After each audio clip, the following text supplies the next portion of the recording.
اعوذ باللہ من الشیطان الرجیم بسم اللہ الرحمن الرحیم اللہ اکبر سبحان اللہ الحمدللہ استغفر اللہ الصلاۃ والسلام علیک یا رسول اللہ صلی اللہ علیہ وآلہ وسلم۔ ناظرین، ہم میں سے ہر کوئی شخص اپنے آپ کو گناہ گار ہی سمجھتا ہے، جو کہ سمجھنا چاہیے، اور ہم اس تلاش میں رہتے ہیں کہ ہمیں کوئی ایسا بندہ مل جائے جو کہ عام زبان میں، جس کو عام فہم میں اللہ والا کہتے ہیں۔ اللہ والا سے مراد کیا ناظرین؟ اللہ والا ایسا کہ جس بندے کو جب ہم دیکھیں تو ہمیں اللہ یاد آ جائے، اس کو دیکھ کے اللہ یاد آ جائے، اس کو اللہ والا کہتے ہیں۔ اللہ کیسے یاد آ جائے ناظرین؟ اس بندے کو دیکھ کے ناظرین، اس بندے کو جو ہے دیکھنے سے آپ کو پتہ چلے گا کہ یہ بندہ وہ جس کو کہتے ہیں نا ڈاؤن ٹو ارتھ، یعنی عاجزی میں بے انتہا آگے ہو، جس کے خون میں عاجزی اتنی زیادہ ہو کہ جب وہ بات کرے تو ایسے ہی لگے کہ جیسے شاید وہ کہیں اور سے گہرائی سے، کسی گہرائی سے بات کر رہا ہے۔ ناظرین، بات کرنے کے جو انسان کے انداز ہوتے ہیں وہ انسان کے اپنے کیریکٹر کو شو کرتے ہیں۔ آپ کو معلوم ہے، یہ میرے رب کریم کا بڑا احسان ہے کہ جب لوگ بات کر رہے ہوتے ہیں تو ان سے آپ اندازہ لگا سکتے ہیں کہ ان کی سوچ کیسی ہوگی، ان کی سوچوں کا محور کیا ہے، یہ کس چیز کے بارے میں سوچتے رہتے ہیں، ان کا مقصد حیات کیا ہے۔ ناظرین، ہر بندے کا اپنا ایک مقصد حیات بھی ہوتا ہے۔ آپ کے بھی ارد گرد میں بہت سارے ایسے لوگ ہوں گے جن کو آپ نے دیکھا ہوگا کہ وہ ایک ہی دھن میں لگے ہوتے ہیں۔ اب وہ دھن کیا ہے؟ پیسہ کمانے کی دھن ہے، کاروبار چمکانے کی دھن ہے، گھر بنانے کی دھن ہے، مہنگی مہنگی گاڑیاں لینے کی، یا کسی کو دین کا علم حاصل کرنے کی دھن ہے، کسی کو دنیاوی علم حاصل کرنے کا دھن ہے۔ کچھ لوگ ایسے بھی ہوتے ہیں وہ ٹیکنالوجی بڑی پسند کرتے ہیں، تو ہر وقت وہ اپنی انفارمیشن کو اپڈیٹڈ رکھتے ہیں کہ اس وقت ٹیکنالوجی میں کیا چیز آگے آ رہی ہے۔ اب یہ رب کریم کا احسان ہوتا ہے اس بندے پہ کہ اگر اس کی دھن رب العزت کی رضا، رب العزت کی قربت، رب العزت کی رضا حاصل کرنا ہو جائے ناظرین، وہ کیسا خوش قسمت ہوگا۔ یہ ناظرین وہی خوش قسمت لوگ ہوتے ہیں جن کو اللہ رب العزت اپنی طرف کھینچ لیتا ہے۔ جب وہ اپنی طرف کھینچ لیتا ہے تو وہ دنیا سے کافی حد تک بیزار ہو جاتے ہیں۔ بیزار ناظرین، بیزار سے جو میں نے لفظ جو استعمال کیا، میری مراد یہ ہے کہ وہ دنیا میں رہتے ہیں لیکن دنیا کے ہو کے نہیں رہتے۔ ان کی جسم دنیا میں رہتے ہیں، ان کے دل دین میں ہوتے ہیں، جبکہ ہم میں سے بہت سے لوگ ایسے ہوتے ہیں کہ جن کے دل میں بھی دنیا ہوتی ہے، جن کی روح میں بھی دنیا ہوتی ہے۔ اور اللہ رب العزت نے ان کے متعلق قرآن پاک میں فرمایا کہ وہ ہمیشہ جو ہے وہ دنیا کی ہی چیزیں اور دنیا کا سامان ہی مانگتے رہتے ہیں، اور دنیا تو آخرت کی کھیتی ہے ناظرین۔ آپ بھی اس تلاش میں رہتے ہوں گے کہ کوئی ایسا بندہ جو آپ کو ایسا ملے کہ جس کو دیکھنے کے بعد، ملنے کے بعد آپ کو احساس ہو گیا ہو کہ یہ شخص دنیا میں تو رہ رہا ہے لیکن دنیا اس کے دل میں نہیں رہ رہی ہے۔ وہ جب بات کرتا ہے تو وہ اللہ رب العزت کی بات کرتا ہے، وہ جب سوچتا ہے تو اللہ رب العزت کی رضا کا سوچتا ہے، وہ جب بھی کوئی واقعہ بیان کرے گا تو ریفرنس میں یا کسی نہ کسی طریقے سے وہ بات کھینچ کے نبی کریم صلی اللہ علیہ وآلہ وسلم تک لے کر ہی جائے گا ناظرین۔ کیا خوش نصیب یہ لوگ ہوتے ہیں جن کی سوچ ایسے ہوتی ہے ناظرین۔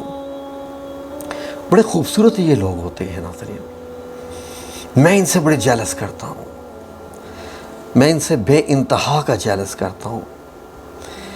میں جب ناظرین جاب کرتا تھا تو میں بھی دیکھتا تھا کہ کس کو سنا جائے، کس کو پڑھا جائے، کوئی تو ہوگا آج کے زمانے میں، نبی پاک صلی اللہ علیہ وآلہ وسلم تو ہیں اور وہ رہیں گے قیامت تک، اور قیامت کے بعد بھی جنت میں بھی۔ کوئی اور ایسی شخصیت جو ہمارا ہاتھ پکڑ کے ہمیں لے کے چلے آگے، تو یقین کریں کہ بہت کم بندے ایسے نظر آئے، بہت کم۔ ناظرین، سمجھنے کی بات ہے کہ ایسے بندے جو ہوتے ہیں وہ اپنے آپ کو مشہور نہیں کرتے، یہ ان کی سب سے بڑی نشانی ہوتی ہے۔ اگر آپ کو بھی کسی ایسی بندے کی تلاش ہو کہ جو اللہ والا ہو، وہ سب سے پہلے وہ دنیا سے چھپ کر رہیں گے، چھپ کے۔ ہمیشہ جب کوئی بات ہوگی تو وہ کہیں گے اچھا یار میرے متعلق چھوڑو نا بات، میں تو بڑا اللہ کا گناہ گار بندہ ہوں۔ ان کے نام بھی نہیں لوگوں کو پتہ ہوں گے، وہ بڑے چھپ چھپ کے رہتے ہیں۔ ناظرین، پہ جب پاکستان آیا تو میری ملاقات یہاں پر جب بابا جی عرفان الحق صاحب سے ہوئی تو میں بڑا متاثر ہوا ان سے۔ مجھے ان کے جو ہے بات کرنے کا انداز اتنا پیارا لگا ناظرین، کہ مجھے ایسے لگا کہ ہاں ان میں وہ خوبیاں ہیں جن کی مجھے تلاش ہے۔ اس لیے ناظرین کہ بابا جی جب بات کرتے ہیں تو وہ دل کی گہرائی سے کرتے ہیں۔ میں نے جو باقی مولانا حضرات کو دیکھا تھا، جن کو میں سنتا رہتا ہوں، جن کو میں بہت دیکھتا بھی رہتا ہوں، تو انہوں میں دیکھتا تھا کہ بہت معذرت کے ساتھ، میں کسی کی نقل نہیں اتار رہا لیکن بتا رہا ہوں کہ ان کے ہاتھ ایسے ایسے ہلتے رہتے ہیں، یہ وہ ایسے ایسے، وہ پتہ نہیں کیا، پھر وہ یہ کرتے ہیں، پھر یہ کرتے ہیں، وہ کرتے ہیں، پھر یہ کرتے ہیں، پھر وہ کرتے ہیں، ایسے کرتے ہیں، یہ کرتے ہیں، یہ کرتے ہیں، وہ کرتے ہیں۔ میں نے جب بابا جی عرفان الحق صاحب کو دیکھا نا ناظرین، تو میں نے کہا کہ یہ اپنے ہاتھوں کو استعمال نہیں کر رہے، یہ اپنی اونچی آواز کو بھی استعمال نہیں کر رہے، یہ جو بات کر رہے ہیں یہ اپنے دل کی گہرائی سے کر رہے ہیں۔ اس کا مطلب یہ ہے کہ ان کو اپنی بات سمجھانے کے لیے اپنے ہاتھوں کو ہوا میں لہرانے کی مجبوری نہیں ہے۔ اپنا موقف سمجھانے کے لیے وہ جو ہوتا ہے نا، مکے مارنا اور اس طریقے سے ہواؤں میں لہرانا، پھر ڈانٹنا، ڈپٹنا، پھر اونچا اونچا بولنا، میں نے کہا نہیں، واقعی یہ کوئی وہ سیکھے ہوئے جو ہوتے ہیں نا، بہت معذرت کے ساتھ کوئی مائنڈ نہ کرے، جو مولوی حضرات ہوتے ہیں جن کو سکھایا جاتا ہے کہ آپ نے تقریریں کرنی ہیں۔ تقریر کرنا اور بیان کرنا بہت ڈیفرنٹ چیز ہوتی ہے، بہت مختلف چیزیں ناظرین۔ تقریر میں کیا ہوتا ہے کہ آپ کو اپنی آواز اٹھانی پڑتی ہے، لہجہ بدلنا پڑتا ہے، پتہ نہیں کیا کیا زور لگانا پڑتا ہے ناظرین، اور وہ یقین کریں کہ وہ لہجہ کبھی دلوں پہ اثر نہیں کرتا۔ ناظرین، نبی کریم صلی اللہ علیہ وآلہ وسلم جب بات کرتے تھے تو صحابہ اکرام ایسے سنتے تھے کہ جیسے ان کے سروں کے اوپر کبوتر بیٹھے ہیں، اگر انہوں نے سر بھی ہلایا تو کبوتر اڑ جائیں گے۔ اسے کہتے تھے سما بن جانا۔ جب اللہ کا بندہ بات کرتا ہے ناظرین تو وہ ایسے لگتا ہے کہ وہ کسی اور کی زبان بول رہا ہے، کسی غیبی طاقت کی، کیونکہ وہ روحانیت کی زبان بول رہا ہوتا ہے۔ روحانیت کی زبان میں اونچ نہیں ہوتی اتنی ایسی ناظرین۔ کیونکہ جب اللہ رب العزت ایک روحانی انسان کو جب عطا کرتا ہے نا، تو اس کی مثال اس پھل کی، اس جو درخت ہے اس ڈالی کی طرح ہے کہ جب اس ڈالی پہ پھل لگتا ہے نا، جتنا پھل لگتا جاتا ہے وہ جھکتی جاتی ہے، جھکتی جاتی ہے۔ ناظرین، روحانی علم ایسا ہی ہے، روحانی علم ایسا ہے کہ جتنا زیادہ آپ کو حاصل ہوتا جاتا ہے، آپ جھکتے جاتے ہیں، جھکتے جاتے ہیں، جھکتے جاتے ہیں، جھکتے جاتے ہیں، جھکتے جاتے ہیں، حتیٰ کہ آپ کے اوپر ایک ہلکی سی مجذوبیت کی کیفیت طاری ہونا شروع ہو جاتی ہے۔ کبھی آپ نے بڑے بزرگوں کو دیکھا ناظرین جو کہ بیٹھے ہوتے ہیں مختلف کبھی درباروں میں یا کبھی کسی اور جگہ پر، تو وہ سر جھکائے بیٹھے ہوتے ہیں، اس لیے کہ وہ ہر وقت اپنے آپ کو اللہ رب العزت کی حضوری میں پیش رکھتے ہیں۔ وہ جانتے ہیں کہ وہ ہر وقت اللہ رب العزت کے سامنے ہیں، ان کا ہر عمل اللہ رب العزت دیکھ رہا ہے۔ اس لیے وہ ناظرین وہ نظریں اٹھانے سے بھی ڈرتے ہیں، آواز اونچی کرنے سے بھی ڈرتے ہیں، کسی کو ڈانٹنے سے بھی ڈرتے ہیں، آواز بلند کرنے سے بھی ڈرتے ہیں، اور وہ اپنے آپ کو چھپا کے رکھتے ہیں ناظرین۔ یہ بڑے خاص لوگ ہوتے ہیں ناظرین، آج کل بہت کم ملتے ہیں، یہ بہت کم ملیں گے آپ کو ایسے لوگ۔ ایسے لوگوں سے جب آپ کوئی بات کرو گے نا تو وہ جی ہاں جی جی اللہ اللہ اللہ کا کرم، بس ہلکی سی بات کرتے ہیں وہ ناظرین۔ اگر آپ ان سے اپنے لیے دعا کروائیں گے تو آپ کی دعائیں قبول ہو جائیں گی، ذہن میں رکھیے گا۔ یہ وہ لوگ ہوتے ہیں ناظرین جن کے اوپر اللہ رب العزت کا خاص کرم ہوتا ہے، اور یہ لوگ خاص اس لیے ہوتے ہیں کہ یہ خاص لوگوں میں اٹھتے بیٹھتے ہیں، ان کی روحانی محفلیں ہوتی ہیں، ان کو دنیا سے کوئی لالچ نہیں ہوتا، نہ ان کو اللہ سے کوئی لالچ ہوتا ہے۔ دنیا میں آپ کسی کے پاس بھی جائیں، یہ وظیفہ دے دو، وہ وظیفہ دے دو، وظیفہ دے دو، وظیفہ دے دو، وظیفہ دے دو۔ وظیفہ دینے والے کون ہوتے ہیں ناظرین؟ وظیفہ کیا ہوتا ہے؟ جب میں آپ سے کہوں کہ اگر میں اپنی ہر ویڈیو صرف یہ بناؤں، یہ وظیفہ کر لو تو دولت مل جائے گی، یہ وظیفہ کر لو روٹھا ہوا مان جائے گا، یہ وظیفہ کر لو کاروبار چمک جائے گا، یہ وظیفہ کر لو گھر بار مل جائے گا، یہ وظیفہ کر لو تو اتنی دولت، ایسا کاروبار، ایسی ترقی، ایسا روزگار، ایسی یہ ایسا وہ، یہ سب چیزیں کیا ہیں؟ میں پتہ کیا سمجھتا ہوں؟ میں کہتا ہوں کہ ایسے لوگوں کی نظر اللہ کی جیب پر ہوتی ہے، بہت معذرت کے ساتھ۔ میں جب ایک انگلی آپ کی طرف اٹھا رہا ہوں تو 3 انگلیاں میری طرف ہیں۔ ایسے لوگ جو ہوتے ہیں ان کی نظر اللہ کی جیب پر ہوتی ہے، اللہ پر نہیں ہوتی، کیونکہ وہ سب کچھ دنیا ہی مانگ رہے ہوتے ہیں، روحانیت نہیں بانٹ رہے ہوتے، وہ دنیا داری جو ہے وہ دے رہے ہوتے ہیں، دنیا داری۔ فار ایگزامپل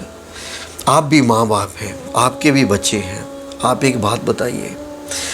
وہ بچہ جو آپ سے ہر وقت روپوں پیسوں کا تقاضا کرتا رہے، پیسے دے دو، پیسے دے دو، پیسے دے دو، گاڑی دے دو، کوٹھی دے دو، بنگلہ دے دو، یہ دے دو، وہ دے دو، آپ کو وہ والا اپنا بچہ اچھا لگے گا یا ایک ایسا بچہ جو آ کے کہے ابا جان آپ کی طبیعت کیسی ہے، میں آپ کی رضا چاہتا ہوں، آپ کی خوشی چاہتا ہوں، میں آپ کی خدمت کرنا چاہتا ہوں، میں آپ سے بہت محبت کرتا ہوں، آپ نے ہمارے لیے بہت کچھ کیا ہے، آپ کے ہم پہ بہت احسانات ہیں، آپ بہت اچھے ابا جان ہیں، آپ بتائیے آپ اپنے اس بچے کو بھی دیں گے جو مانگ رہا ہے؟ لیکن وہ بچہ جو آپ سے اپنی محبت کا اظہار کر رہا ہے وہ آپ کے دل میں بیٹھ جائے گا، وہ آپ کے لیے خاص ہو جائے گا، اس لیے کہ وہ آپ سے دولت نہیں مانگ رہا، وہ آپ سے ہر وقت روپیہ پیسہ یا ہر وقت اپنا لالچ لے کے آپ کے سامنے حاضر نہیں ہو رہا ناظرین۔ وہ شخص، وہ بچہ آپ کا جب آپ سے مانگے گا تو آپ اس کو اپنی جان بھی دے دو گے، اپنا سب کچھ اس کو دے دو گے، کہ یہ کبھی کبھی مانگتا ہے، یہ کبھی کبھی مانگتا ہے۔ میں اپنے اس چینل پہ ناظرین آپ نے دیکھا کہ بہت کم وظائف دیتا ہوں، میری کوشش ہوتی ہے کہ میں لوگوں کو، اپنے دیکھنے والے ناظرین کا ٹائم نہ ضائع کروں، میں ان کو اللہ تعالیٰ کی جیب نہ دکھاؤں۔ بہت معذرت کے ساتھ یہ لفظ شاید مناسب نہیں ہے، لیکن اور اس سے مناسب لفظ مجھے ملا نہیں ہے، یعنی اگر میں دوسرا لفظ استعمال کروں تو وہ یہ ہے کہ اللہ کے خزانوں پہ ہماری نظر ہے، اللہ کے خزانوں سے ہی ہم ہر وقت مانگتے رہتے ہیں۔ کہ اللہ یہ نہیں ہم سے تقاضا کرتا یار کبھی مجھ کو بھی تو مانگ لو، تمہیں یہ بھی میں دوں گا، خزانے تو میں نے تمہیں دینے ہی ہیں، میں دوں گا، کبھی مجھ سے بھی اپنی محبت کا اظہار کرو، کبھی مجھ سے بھی اپنی بات کرو۔ اسی لیے ناظرین میں اللہ سے بہت ڈرتا ہوں، میں اسی لیے اس چینل پہ بہت کم وظائف دیتا ہوں، تاکہ میرے رب العزت کو میں یہ کہہ سکوں کہ اے میرے رب کریم، میں ان تمام لوگوں کے سامنے تیرے خزانے کی بات نہیں کرتا، تیرے خزانوں پہ ہماری نظر نہیں ہے، صرف جینے کے لیے جو کچھ چاہیے ہوتا ہے میں رب العزت تجھ سے صرف وہ مانگتا ہوتا ہوں، ورنہ میں صرف تیرا ذکر کرنا پسند کرتا ہوں، تیرے حبیب نبی کریم صلی اللہ علیہ وآلہ وسلم کا ذکر کرنا پسند کرتا ہوں۔ یہی وجہ ہے ناظرین کہ میں جو وظیفہ پھر ہم بتاتے ہیں اس چینل کے اوپر، الحمدللہ رب العالمین، جب وہ وظیفے کرتے ہیں تو اس کے پیچھے دعائیں ہوتی ہیں، اور اللہ رب العزت ان کے وظیفے بھی انشاءاللہ قبول کرتا ہے۔ ان کا اپنا وظیفے کرنے کا جو انداز ہے وہ خالص ہونا چاہیے، اس میں شک کی گنجائش نہ ہو، اس میں یہ سوچ نہ ہو کہ یہ وظیفہ پتہ نہیں قبول ہوگا کہ نہیں ہوگا۔ ناظرین آپ کو اگر ایسا بندہ ملے نا، درویش انسان جس میں درویش صفت پائی جائے، اس کو پکڑ لے اور اس کو مت چھوڑیں۔ میں نے آپ کو اس کی خصوصیات بتا دی ہیں، وہ کیسے بولتا ہے، وہ کیسے بات کرتا ہے، وہ کیسے سوچتا ہے، اس کا انداز کیا ہے، وہ ہمیشہ اللہ کی طرف لے کے جاتا ہے، وہ اللہ کے خزانوں پہ نظر نہیں رکھتا، اس کی آواز بھی بڑی دھیمی ہوتی ہے، اس کے بولنے کا انداز بھی تکبرانہ نہیں ہوتا، وہ کبھی کسی پہ نکتہ چینیاں نہیں کرتا، وہ کسی سے شکوہ نہیں کرتا، وہ کسی پہ ملامت بھی زیادہ نہیں کرتا، وہ صرف ہائی لائٹ کرتا ہے۔ اور اس کو بھی نبی کریم صلی اللہ علیہ وآلہ وسلم کا کتنا پیارا انداز کہ جب کسی صحابی کی کسی غلطی کو آپ نے بتانا ہوتا تھا نا، تو وہ یہ نہیں کہتے تھے کہ سب کے سامنے کہ تم یہ ایسے کیوں کر رہے تھے۔ نبی کریم صلی اللہ علیہ وسلم جب سب بیٹھے ہوتے تھے تو صحابہ کرام کو کہتے تھے کہ بعض لوگ اس طریقے سے جو نماز پڑھتے ہیں نا، تیزی تیزی سے رکوع کرتے ہیں، تیزی تیزی سے سجدہ کرتے ہیں، تو یہ انداز ٹھیک نہیں ہوتا، پہنچنے والے تک بات پہنچ جاتی ہے، کیونکہ وہ جانتا ہوتا ہے کہ وہ ایسا ہی کرتا ہے۔ ناظرین بڑی خاص باتیں ہیں ناظرین، یہ میں یہ سمجھتا ہوں کہ ایسے لوگ جو ہوتے ہیں نا بڑے خوبصورت ہوتے ہیں ناظرین، انتہائی خوبصورت ہوتے ہیں۔ جتنی دیر آپ ان کے ساتھ بیٹھے رہیں گے آپ کو وقت کا پتہ بھی نہیں چلے گا، اور آپ کی زندگی عطر سے بھر رہی ہوتی ہے، خوشبوؤں سے، کیونکہ یہ لوگ اللہ رب العزت کی پیاری پیاری باتوں سے فضا کو بھی مہکا دیتے ہیں۔ یہ ایسے خوبصورت لوگ ہوتے ہیں ناظرین، ورنہ یقین کریں کہ میں بھی یوٹیوب دیکھتا رہتا ہوں، بڑے میں نے لوگ دیکھے ناظرین، بڑے لوگ دیکھے جو کہ تقریریں بھی کر رہے ہوتے ہیں، چینل بھی چلا رہے ہوتے ہیں، وظیفے بھی دے رہے ہوتے ہیں، لیکن جب میں ان کا چہرہ مبارک دیتا ہوں، یعنی کہ جب میں ان کے چہرے کو دیکھتا ہوں تو مجھے اندازہ ہو جاتا ہے کہ یہ لوگ اپنی دکانیں چلا رہے ہیں، ان کا تعلق جو ہے وہ اللہ سے جوڑنے والوں میں سے نہیں ہے، یہ چیزیں ان کی قسمت میں نہیں لکھی ہوئی ہیں، یہ بس اپنی دکانیں چمکا رہے ہیں، کرتے رہیں، چلاتے رہیں۔ اللہ رب العزت کا نظام ہے، اس نے ہر قسم کے بندے دکھانے ہوتے ہیں دنیا میں، تو ویسے لوگ بھی ہوتے ہیں ناظرین۔ میں نے سوچا کہ آپ کے ساتھ کچھ دل کی بات کی جائے کہ خوبصورت لوگ کون ہوتے ہیں۔ اتنا ذہن میں رکھیے گا، خوبصورتی کا تعلق شکل سے نہیں ہوتا کبھی بھی، خوبصورتی کا تعلق شکل سے ہوتا تو سارے صرف خوبصورت لوگ ہی ولی اللہ ہوتے ہیں۔ حضرت بلال حبشی رضی اللہ عنہ کی بات ہی کچھ اور تھی، جو چلتے دنیا میں تھے اور قدموں کی آواز جنت سے سنائی دیتی تھی۔ یہ وہ ہوتے ہیں خوبصورت لوگ، جو بڑے خوبصورت لوگ ہوتے ہیں۔ ایسے لوگوں کو ڈھونڈیے، آپ کی زندگی بھی بدل کے رکھ دیں گے انشاءاللہ۔ جزاکم اللہ خیر۔ اللہ آپ سب لوگوں کو اپنی حفظ و امان میں رکھیں، اور اللہ آپ کو اپنے ساتھ جوڑ دے، بس آپ کے دل میں اللہ کی محبت پیدا ہو جائے۔ یہ دنیا کی دولت تو کوئی چیز ہی نہیں ہے، یہ تو آپ کے پیچھے بھاگے گی، یہ دنیا کی دولت آپ کے پیچھے بھاگے گی۔ بابا جی عرفان الحق صاحب نے مجھے ایک بات کہی تھی، دل پہ لکھ گئی تھی کہ شاہد کبھی دولت کے پیچھے مت بھاگنا، اگر تم دولت کے پیچھے بھاگو گے تو دولت آگے آگے بھاگے گی، اگر تم اللہ کے طرف جاؤ گے تو دولت تمہارے پیچھے پیچھے بھاگے گی۔ یہ بات ذہن میں رکھنا۔ میں نے کہا جی بابا جی، آپ نے بولا، آپ نے فرمایا، آپ نے ارشاد کیا، میں نے اس کی اطاعت شروع کر دی۔ جزاکم اللہ خیر۔ اللہ آپ سب لوگوں کو اپنی حفظ و امان میں رکھے، آمین یا رب العالمین برحمتک یا ارحم الراحمین۔